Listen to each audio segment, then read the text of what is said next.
নিশ্চয়ই আপনি ওই প্রেস কনফারেন্সে ওনার বক্তব্যটা শুনেছেন, প্রেস সেক্রেটারির বক্তব্যটা। আপনি আসলে কি বুঝেছেন, এটা কোন সময়ে প্রস্তুতি নিতে চাইলেন?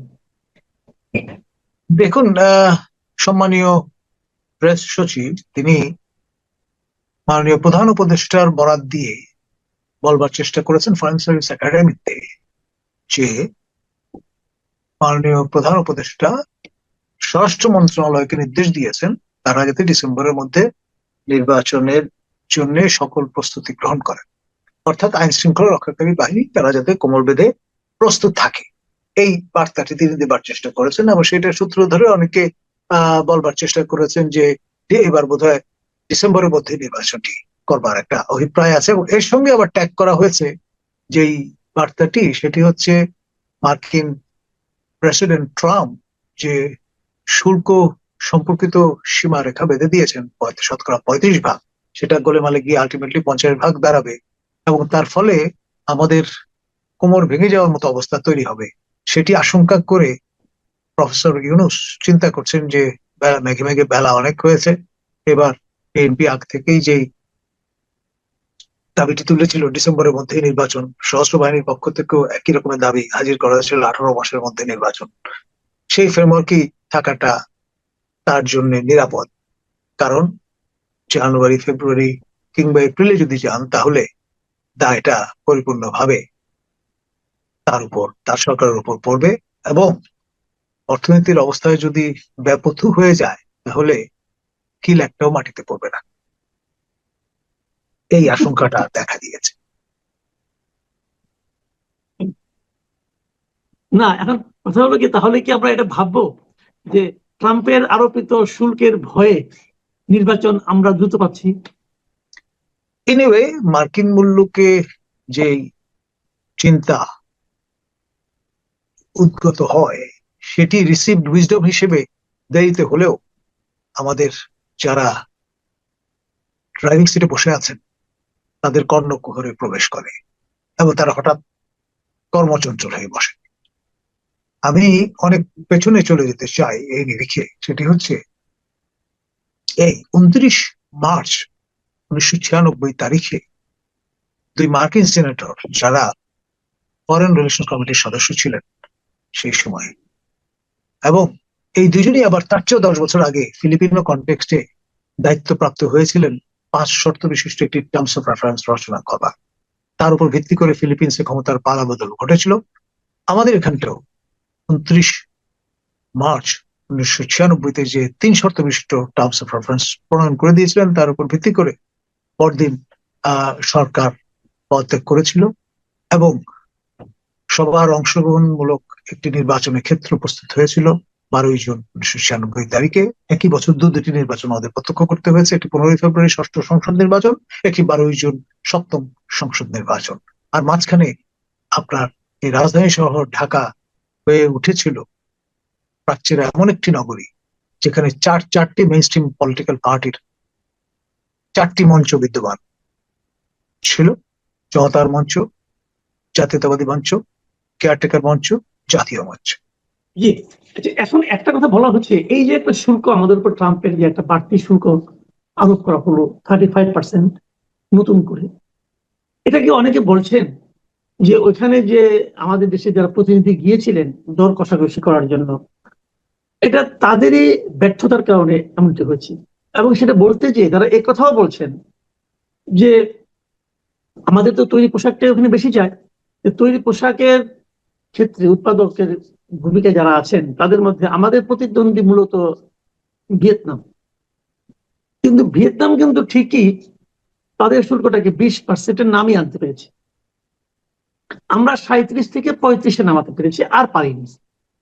তাহলে ভিয়েতনামের সঙ্গে আমাদের কিন্তু 15% একটা গ্যাপ থেকেই যাচ্ছে। তো এটা নিয়ে ভিয়েতনামের সঙ্গে আমরা তো সেই অসম প্রতিযোগিতায় পড়ে যাব, যার আফটার ইফেক্ট আমাদের গার্মেন্ট শিল্পগুলির ক্ষেত্রে একটা বড় ধরনের ভূমিকম্পের মতো হবে বলে অনেকে মনে করছেন। তো এখন একটা অন্তর্বর্তীকালীন সরকার আছে, আমি একটু বড়ই করছি প্রশ্নটা ডিটেইল আপনাকে। এখন একটা অন্তর্বর্তীকালীন সরকার আছে, তাদের পাঠানো প্রতিনিধিদের মধ্যে কিন্তু কোনো গার্মেন্ট শিল্পের সঙ্গে জড়িত কোনো প্রতিনিধি ছিলেন না, সম্পূর্ণ সরকারি লোকজন সেখানে গিয়েছে। তো এই যে ঘটনাটা ঘটলো, এটা কি আমাদের দর কষাকষির দুর্বলতার কারণে ঘটলো? কিন্তু এর ফল তো আমাদের পুরো জাতিকেই ভোগ করতে হবে।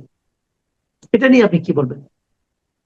দেখুন, প্রফেসর ইউনূস নৈতিকভাবে কিন্তু শক্ত অবস্থানে আছে। তিনি আগে ভাগে বলে দিয়েছিলেন যে আমরা যদি ব্যর্থ হই তাহলে আমি আবার ভুবনে ফিরে যাব, আমার কাজে ফিরে যাব, আমি কিন্তু আঁকড়ে ধরে থাকবো না।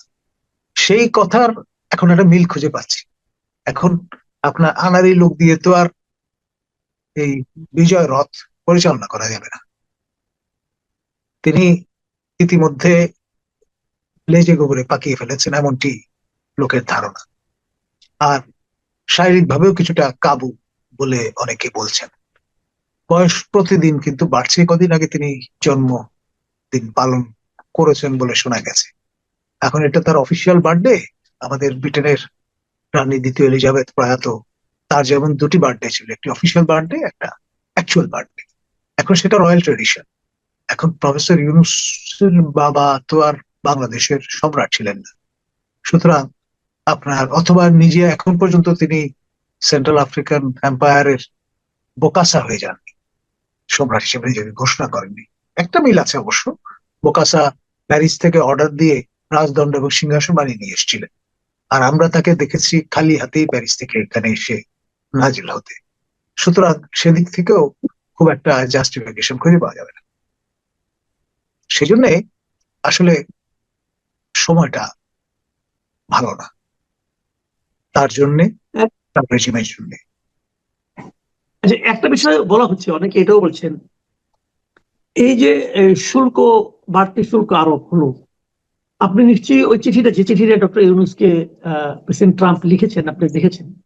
সেই চিঠিতে কিন্তু এক জায়গায় লেখা আছে, উনি লিখেছেন শেষ দিকে, যে যাদের সঙ্গে আমাদের, যে সমস্ত রাষ্ট্রের সঙ্গে আমাদের সম্পর্ক ভালো, তাদেরকে আমরা বাড়তি ছাড় দিব। তার মানে আমাদের যখন তেমন কোনো ছাড়ই পেলাম না, অন্তত এটুকু তো আমরা বলতেই পারি, ভিয়েতনামের সঙ্গে যুক্তরাষ্ট্রের সম্পর্ক যতটা ভালো, আমাদের সঙ্গে ততটা ভালো নয়। এটা তো তুলনা করতেই পারি। এখন প্রশ্ন হচ্ছে, এই যে সম্পর্কটা খারাপ হয়ে গেল, এটা কেন? এবং এখানে আপনি আরেকটা কথা আপনি একটু স্মরণ করিয়ে দিই। আপনি দেখবেন ট্রাম্প দায়িত্ব নেওয়ার পর ডক্টর ইউনূস তড়িঘড়ি করে ট্রাম্পের ওই সময়ের যে বন্ধু ইলন মাস্কের সঙ্গে টেলিফোনে কথা বলেছেন এবং ওনার সঙ্গে ব্যবসায়িক চুক্তিও করেছেন, অনেক কিছু করেছেন। এখন ওটা কি আমাদের জন্য মানে আপনার বুমেরাং হয়ে গেল, নাকি আমরা সম্পর্ক ভালো করার চেয়ে খারাপ করে ফেলা? ওটার কারণে কি ওটাকে একটা কারণ হিসেবে কাজ করতে পারে? দেখুন, যখন বিধি বাম হয় তখন সাগর শুকায়া যায়, এরকম একটা কথা আছে। প্রফেসর ইউনূসের কিন্তু এখন সেই শুকিয়ে যাওয়ার সময়। একটা সময় ছিল সৈন্য উন্নতি ঘটেছে। আপনার ক্লিন্টন অ্যাডমিনিস্ট্রেশন বলুন, ওবামা অ্যাডমিনিস্ট্রেশন বলুন, বাইডেন অ্যাডমিনিস্ট্রেশন বলুন, তারা সবাই নানান ভাবে তাকে ক্ষমতায়িত করেছেন, তাকে পরিপুষ্ট করেছেন এবং তার মস্তদে বসবার ক্ষেত্রটা তৈরি করে দিয়েছেন। সেই দিন, সেই সোনালী দিনগুলো আর নেই। এখন আপনার যাকে নির্বাচিত হতে দেখে এর আগের টার্মে তিনি পৃথিবীটা তমসাচ্ছন্ন হয়ে গেছে বলে একটা দাবি তুলেছিলেন বা করেছিলেন, সেই যাকে দেখতে নারী সেই এখন মসনদে, হোয়াইট হাউসে। এবং তিনি কিন্তু একেবারেই দেরি করার মানুষ নন, যতক্ষণ স্বাক্ষর করে ফেলেন এক্সিকিউটিভ অর্ডার। এবং আমি একটা কথোপকথন শুনেছিলাম, মানে প্রফেসর ইউনূসের নামটাও তিনি নিতে ইতস্তত করেন, বলেন where is that micro credit guy, মানে মাইক্রো ক্রেডিট ভেরি ওয়েল, সোজা কথায়। আপনার খুব আমি বলবো সম্মানের সঙ্গে সেটি উচ্চারিত হয় না। তো এইরকম যেই ধরনের সম্পর্কের ধরন, তার উপর ভিত্তি করে, আর যাই হোক, ভিয়েতনামের এই যুদ্ধের ক্ষত আমেরিকানরা ভুলে গেছে। তাদের রেয়াত দিতে সর্বোচ্চটা তারা করেছে, কিন্তু আমাদের ক্ষেত্রে এই অম্লমধুর সম্পর্কটা এখন দিনে দিনে বেশি পরিমাণে অম্লত্ব পাচ্ছে। মধুর সেই সময় সোনালী অতীতে পরিণত হয়েছে। আচ্ছা, আমি আজকে একটা খবরের দিকে আপনাকে দৃষ্টি আকর্ষণ করতে চাই। আজকে দেখলাম যে সরকারি খরচে বিদেশ সফরে লাগাম, বন্ধ থাকবে গাড়ি কেনা, ভবন নির্মাণ।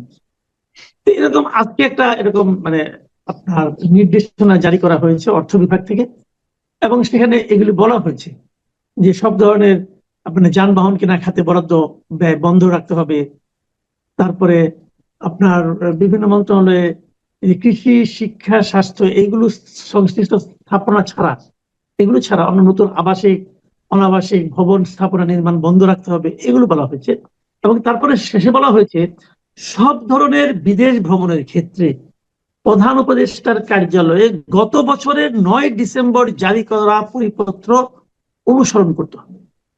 তার মানে আমরা জানতে পারলাম গত বছরের 9 ডিসেম্বর প্রধানমন্ত্রীর কার্যালয়, প্রধান উপদেষ্টার কার্যালয় থেকে সব ধরনের বিদেশ ভ্রমণের ক্ষেত্রে এক ধরনের মানে আপনার কন্ট্রোল করার জন্য বলা হয়েছিল।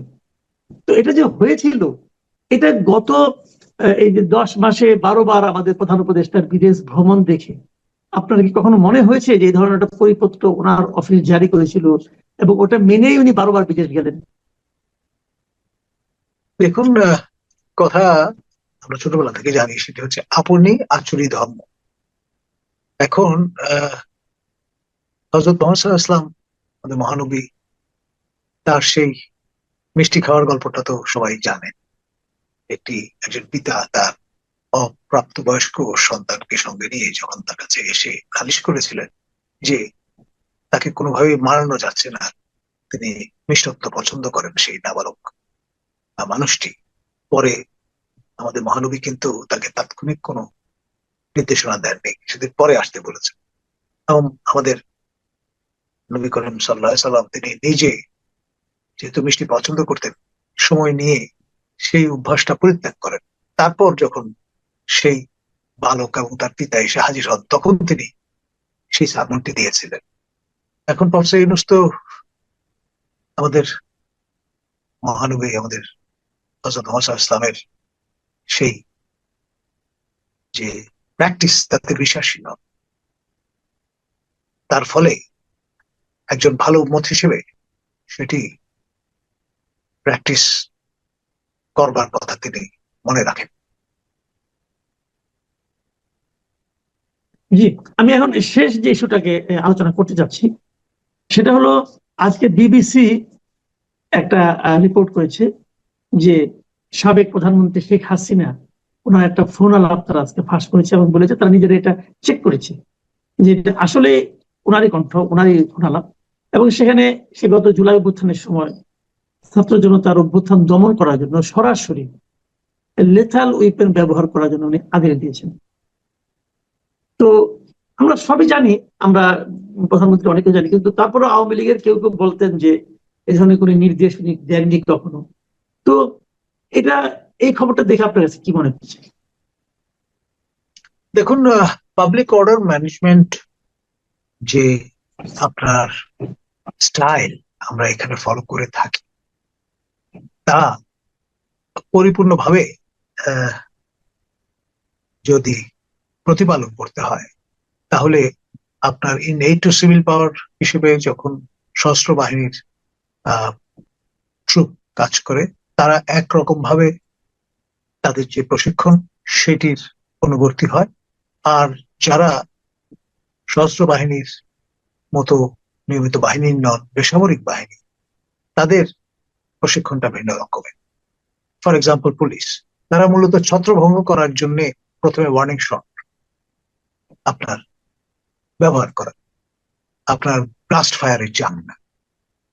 এটি একেবারে গ্রামার সম্মত বিষয়। আমি যখন মিলিটারি একাডেমিতে প্রি কমিশন কোর্স করছিলাম, তখন আমাদের এই বিষয়টি পরিষ্কার করে বোঝানো হয়েছে। সুতরাং এটা নিয়ে কোন রকমের সংশয় নেই। এখানে মাননীয় সাবেক প্রধানমন্ত্রী তিনি কোন কনটেক্সটে কিভাবে কোন বক্তব্য রেখেছেন সেটা আসলে বুঝতে হবে। বিবিসি আপনার যুধিষ্ঠির কিংবা আপনার বাইবেলের আপনার জনক এরকম ভাবার কোনো যুক্তি আছে বলে মনে করি না। এই যে কলোনিয়াল একটা মাইন্ডসেট থেকে আমরা কিন্তু এই ধরনের মানসিকতা লালন করি। পাকিস্তান যখন অকুপেশনে ছিল আমাদের এই 9 মাসে, তখন ঢাকায় আমরা দেখেছি একটি বয়ান স্টিকারের মতো করে সব জায়গায় হাজির করতে, ক্রাশ ইন্ডিয়া উইথ বিবিসি।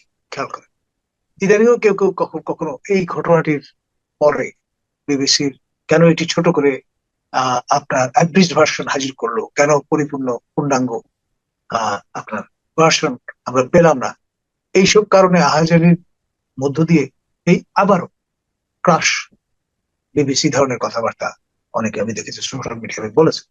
তো আসলে এই মাইন্ডসেটটা থেকে আমাদের বেরিয়ে যেতে হবে। বিবিসি অফকোর্স একটা অথরিটেটিভ সোর্স, এতে কোনো সন্দেহ নেই, কিন্তু আপনার কনটেক্সটটা বুঝতে হবে।